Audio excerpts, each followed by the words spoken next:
Mapapagod, pero hindi susuko. Alam mo ba na may dalawang uri ng pagod na pwede mong madama? Una, yung pagod na itutulog mo lang at pagising mo, okay ka na. Pero may isang uri ng pagod na talagang kakaiba. Yun ay ang pagod na hindi nadadaan sa pahinga. Isang pagod na magpapahiwatig kung gaano kabigat ang mga problema mong daladala. Pagod na magpapanginig ng mga luha sa mata. Pagod na magdidikta sa'yo para sabihing ayaw mo na.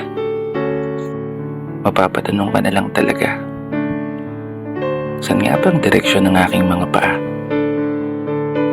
Mga paang tila pagod na sa kakahakbang. Mga paang